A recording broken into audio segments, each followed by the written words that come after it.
So now let's talk about the if else statements. ठीक है, तो इफ एल्स स्टेटमेंट्स क्यों यूज करे जाते हैं? हमें प्रोग्रामिंग के अंदर बहुत बार डिसीजंस लेने पड़ते हैं, तो वो डिसीजंस लेने के लिए हमारे पास ये हेल्पफुल होते हैं इफ एल्स स्टेटमेंट। मैं आपको नॉर्मली बताऊं तो हमारे पास जितने भी प्रोग्रामिंग के अंदर क्वेश्चंस होते हैं, आप लूप्स यूज करके और इफ एल्स को यूज करके हर एक क्वेश्चन को सॉल्व कर पाओगे, लेकिन उनका लॉजिक बिट डिफरेंट हो जाता है नॉर्मल लॉजिक से, ऑप्टिमल लॉजिक से। लेकिन यहाँ पर हमारी बात हो रही है इफ एल्स स्टेटमेंट की, मतलब कि हम डिसीजन ले पाएंगे। अगर ये है तो अगर इफ के अंदर जो कंडीशन लिखी है वो ट्रू है तो ये एग्जीक्यूट कर दो, है ना, ब्लॉक ऑफ कोड में ये एग्जीक्यूट कर दो, और अगर नहीं है तो एल्स के अंदर जो लिखा हुआ है वो एग्जीक्यूट कर दो, है ना। तो ये चीज आपकी होती है इफ और एल्स स्टेटमेंट की। हमेशा याद रखो जो कंडीशन आप इस पैरेंथेसिस के अंदर लिख रहे हो वो हमेशा और हमेशा ट्रू ही होनी चाहिए, तभी जो आप उसके अंदर लिख रहे हो ब्लॉक ऑफ कोड के अंदर वो आपका एग्जीक्यूट होगा। याद रखो आपके जो कर्ली ब्रेसेस के अंदर होता है, जैसे कि यहाँ पर आपका कर्ली ब्रेसेस है तो इसी को ब्लॉक ऑफ कोड बोला जाता है। ठीक है, अब यहाँ पर अगर मेरी एज जो है वो ग्रेटर देन इक्वल टू होगी तो ऑब्वियसली बात है मैं वोट कर पाऊंगी,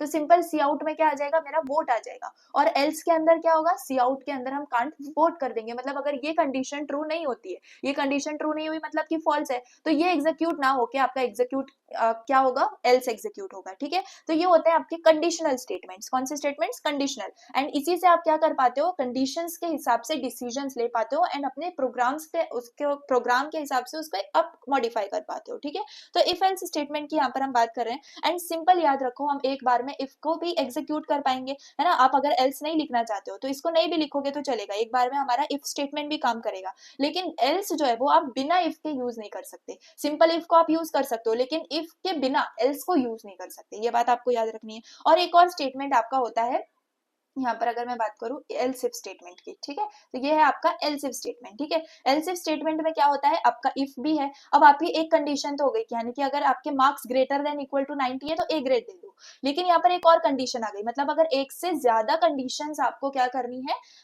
चेक करनी है अपने प्रोग्राम के अंदर, तो उस केस में आप एल्स इफ स्टेटमेंट का यूज करते हो। और ये एल्स इफ आप कितने भी लिख सकते हो एंड इसके अंदर भी आपको कंडीशन देना इंपॉर्टेंट है। याद रखो इफ के अंदर आप कंडीशन देते हो, एल्स इफ के अंदर आप कंडीशन देते हो, बस एल्स ही है जिसके अंदर आप कंडीशन नहीं देते हो। देखो यहाँ पर एल्स के अंदर कहीं पर भी हम पैरेंथेसिस नहीं लगाएंगे, अगर आपने एल्स के साथ पैरेंथेसिस लगा भी दिए तो एरर आ जाएगा, क्योंकि एल्स में कोई कंडीशन आपकी चेक ही नहीं होती है।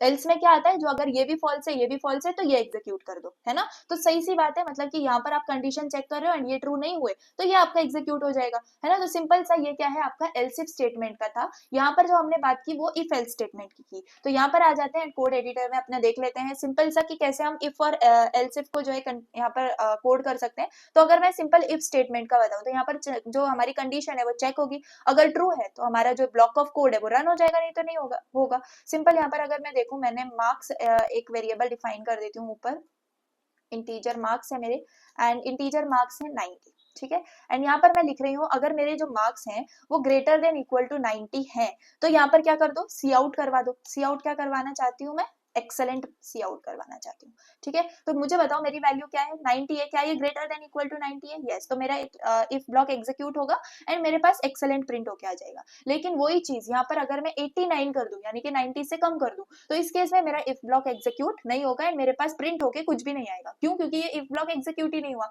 ये कब एग्जीक्यूट होगा, जब मेरी कंडीशन जो मैंने लिखी हुई है वो ट्रू हो जाएगी। तो ठीक है, अब वही सेम चीज, अब यहाँ पर मैं एल्स जो है प्रिंट करवाना चाहती हूँ। लेट्स से मैंने एल्स ब्लॉक यहाँ पर कर दिया, यानी कि अगर ये एग्जीक्यूट नहीं हो, मतलब अगर ये कंडीशन ट्रू नहीं हुई तो ये प्रिंट करवा दो। क्या प्रिंट करवाना चाहती हूँ मैं यहाँ पर, लेट्स सपोज कीप प्रैक्टिसिंग।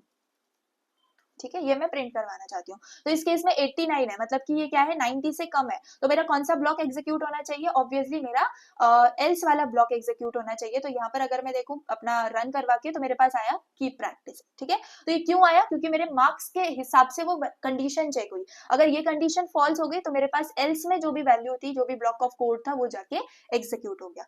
अब सिमिलर पैटर्न में अगर मैं चाहती हूँ बहुत प्रिसाइज होना एंड यहाँ पर मैं चाहती हूँ एल्स इफ। ठीक है, तो यहाँ पर लेट सपोज मेरे पास है एल्स इफ। ठीक है, एल्स इफ के अंदर आपको कंडीशन देना बहुत ज्यादा इंपॉर्टेंट है, ये याद रखना।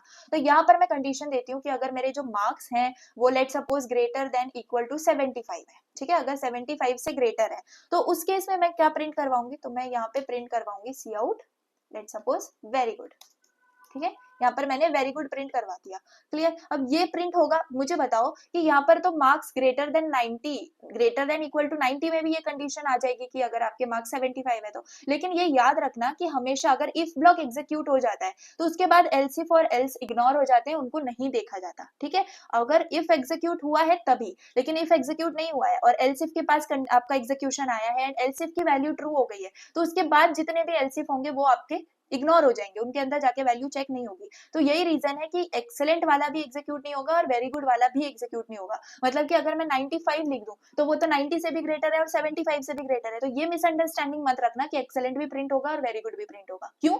क्योंकि एक्सेलेंट अगर प्रिंट हो जाता है, मतलब इफ ब्लॉक अगर एग्जीक्यूट हो जाता है, तो बाद में आपका एल्स इफ जो है, वो जितने भी एल्स इफ आप डिफाइन करो वो सारे के सारे इग्नोर हो जाते हैं with your else block as well. Clear? तो अगर यहाँ पर मैं सिंपली 75 से ग्रेटर वैल्यूज चाह रही हूँ, तो अगर मेरी वैल्यू 77 है तो मेरे पास प्रिंट होके आना चाहिए वेरी गुड। ठीक है, तो यहाँ पर अगर मैं देखूं तो सिंपली वेरी गुड मेरे पास प्रिंट होके आया। क्या एक्सेलेंट प्रिंट होके आया? क्या नहीं आया? क्यों? क्योंकि ग्रेटर देन इक्वल टू था and 77 greater than equal to 90 है ही नहीं।